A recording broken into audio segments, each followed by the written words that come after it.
Welcome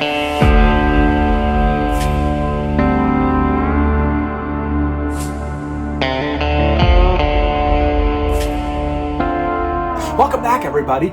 This is Justin with My Mormon History, and today we're going to talk about how far back my family lineage goes in the Mormon Church. Now, to recap on what we talked about yesterday, and if you watched that video, you know it's about 19 and a half minutes. That went on actually to about 23 minutes, but I cut a bunch out because I just, after watching it, rewatching it, I realized that doesn't need to be in there. That doesn't need to be in there. So people just don't want to sit and listen to people ramble, okay? And so what I promised about today's video is to talk about how far it actually went back. And so my family started out with the Armstrongs and the Strouts, okay? And they were all Quakers back in New York. And Grandma Armstrong and Grandpa Strout found each other, you know, and these two families were already gigantic. And they had married together quite a bit, okay, and never bled, okay. Two separate different families, by the way, Quakers, okay, very Christian, conservative Christian, Bible-believing people. And but Grandma Armstrong met Grandpa Strout. They got married, and then they started this big chain of family through his side. Well, and this is back in the 1700s, by the way, okay, so many grandpas ago. Well, around 1830, when Joseph Smith came around and started spreading his doctrine, the next generation, grandfather from Grandma Armstrong and Grandpa Strout, they had children, a lot of them, and one of those children started a big family of their own, and he heard this doctrine that Joseph Smith was preaching, and he went and listened to him, and the thought about being a god really captured, you know, his curiosity and some of the other beliefs, and started talking about the cities that were in upstate New York that had, you know, back 1,000 years ago. Which, by the way, there's not one city mentioned in the Book of Mormon that is in existence. There's no remnants. There is no, they talk about one down in South America of some kind of pyramid. But the issue is the date that they put on that pyramid is 1,000 years sooner than what the Book of Mormon claims it is. Okay. And so it's not a Mormon artifact. Okay. That was debunked a long time ago. Mormons still try to use it, but they know they're lying through their teeth. Okay. So, however, in the Bible, all the cities that are mentioned are still in existence today, and they're 3,000 to 4,000 years older than what the Book of Mormon claims that there was cities here in Americas. Okay, and so they're still here. We still have remnants of it. And then the Mormons will say, well, you know, the vegetation's different here, so the things break down much. A rock is a rock.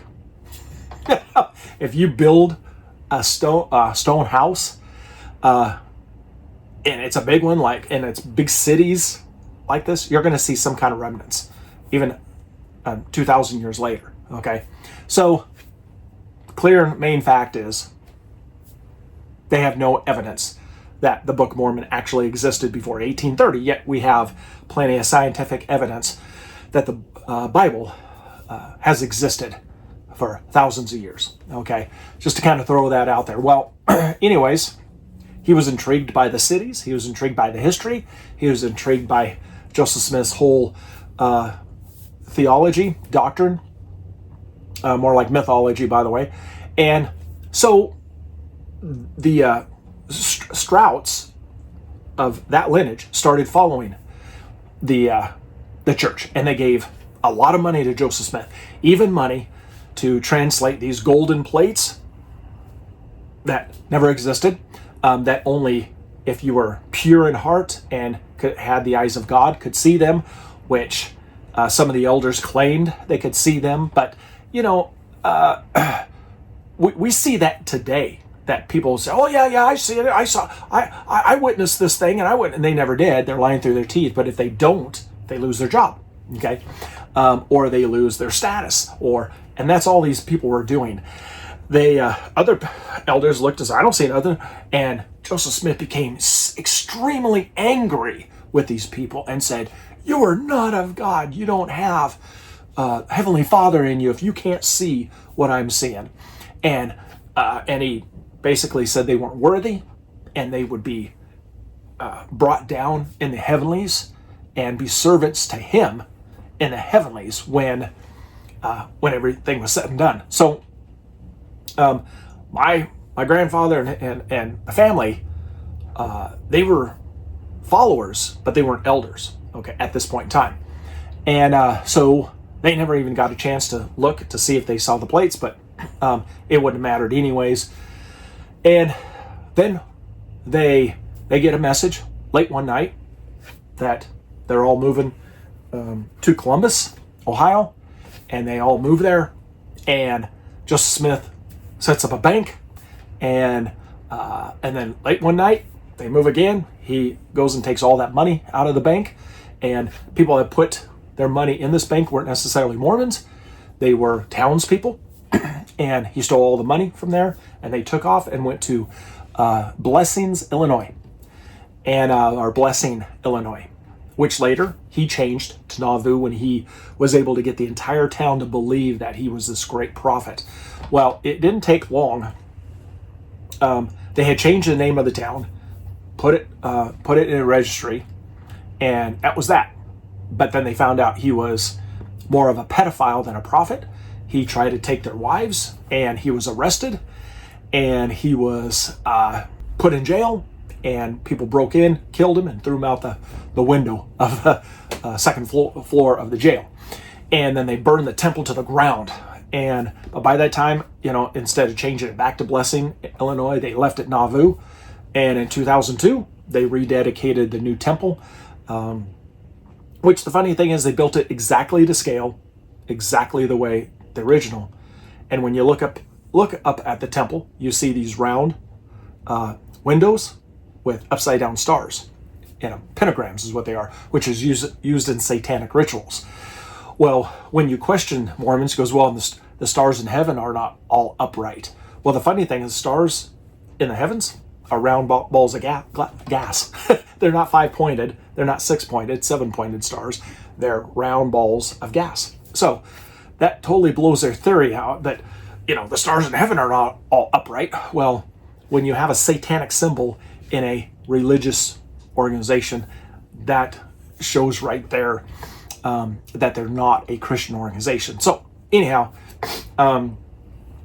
when Brigham Young ended up bringing the family down, or not just the family, but they kept migrating to the south, and west and south.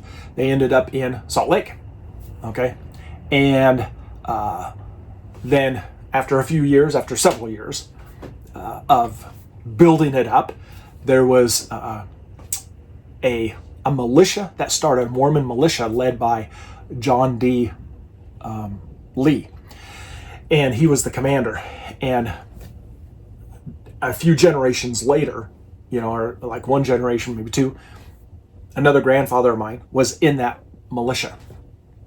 And he writes in his memoirs, which I have, and my existing Mormon family is trying to get that book from me so they can destroy it because it proves what actually happened there. And I've given them copies, and they want the entire book to authenticate. Yes, to authenticate. In other words, destroy. And I'm like, no way you're getting that. And so you get a copy, and that's all. And he goes, well, we can't prove that this is true, as it doesn't matter. Okay. It is. It's legit. But you're not taking it. You're not taking the book. And when I first brought it, they said, well, we're going to take this. I said, no, you're not. You're not taking the book, and you're not going to because it'll be destroyed. And you know this is true. Anyways, so he writes in his memoirs about the Mountain Meadow Massacre that he was involved with. He writes actually how he was very much involved. And how this actually happened is these people traveled from Missouri and they were going over to California to be with the family. And they happened to be Protestant Christians. And when they came through and they stopped in Salt Lake, all they wanted to do is buy supplies and keep on going. And nobody would talk to them. Nobody would sell them anything.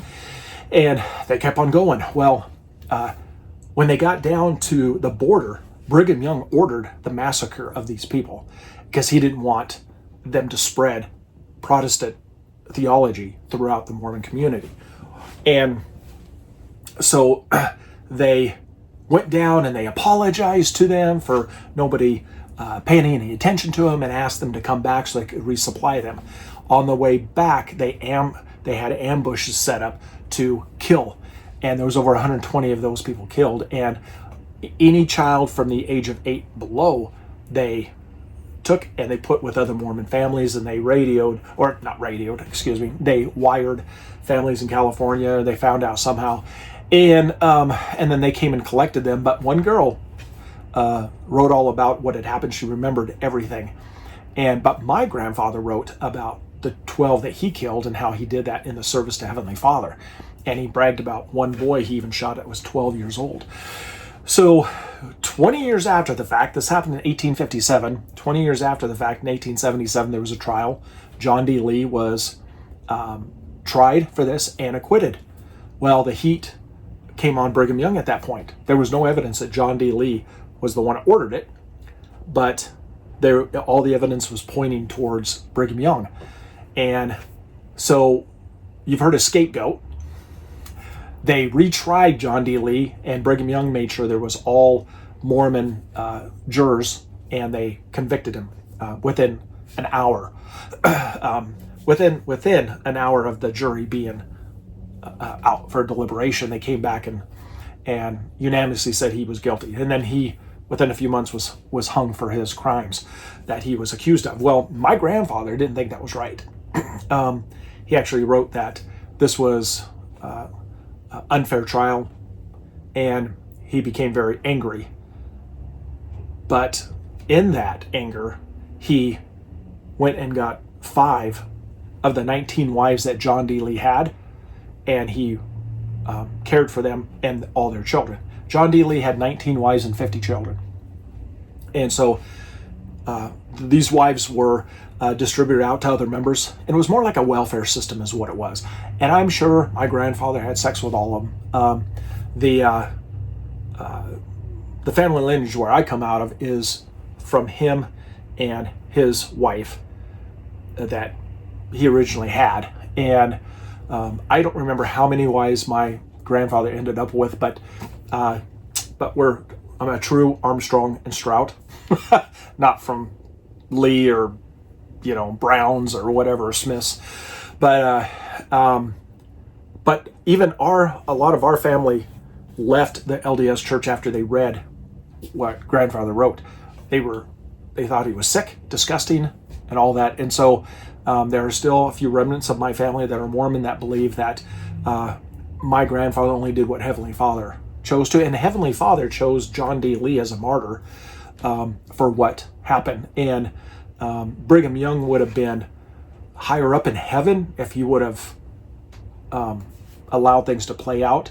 So in their eyes, John D. Lee is at that same level as Joseph Smith and Brigham Young, because Brigham Young did not die a martyr according to the church. They believe that Joseph Smith died a martyr, and he is considered a martyr even to me as if your religion is based on being a pedophile and sexual immorality religion, yes, he is a martyr for that, but not a martyr for Jesus Christ. And so, because he didn't preach a true, belief anyways.